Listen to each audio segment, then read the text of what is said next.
ఏంటి బాస్, ఎవరు మీరు? ఈ శ్మశానానికి కాపలాదారుడా ఏంటి? నీ కంటికి నేను అలా కనిపిస్తున్నానా? మరి ఇంత రాత్రిపూట ఇక్కడున్నావంటే ఏమనుకోవాలి? నువ్వు అలా అనుకోవడంలో తప్పులేదులే బ్రో. అవును, ఇంతకీ ఎవరు నువ్వు? ఇక్కడేం చేస్తున్నావు? నేను ఒక ఆర్కియాలజిస్ట్.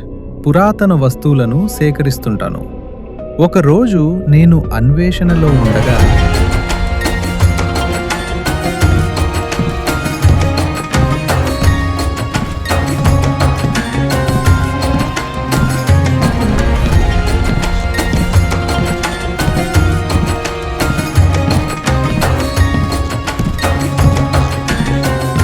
నాకు ఒక డ్రీమ్ బుక్ దొరికింది.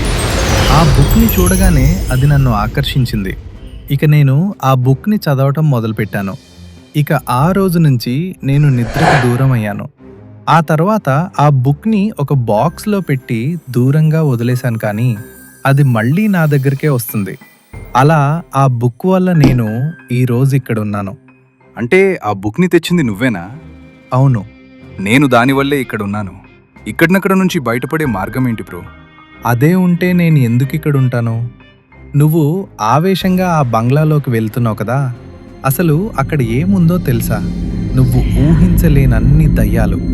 అటు అడవిలోకి వెళ్తే తోడేళ్ళు, ఇటు బంగ్లాలోకి వెళ్తే దయ్యాలు. బంగ్లాని దాటి దయ్యాలు బయటికి రావు. ఆ అడవిని దాటి తోడేళ్ళు బయటికి రావు. ఇక్కడ దాటి లోపలికి పాయినోడు బయటికి రాలేదు. అందుకే నేను ఇక్కడున్నాను.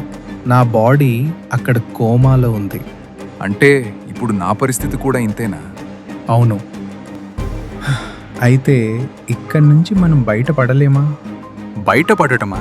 ఇక్కడి నుంచి మనం అంగుళం కూడా కదలలేం. నాకు తెలిసి మనం నిద్రలోనే చనిపోతాం.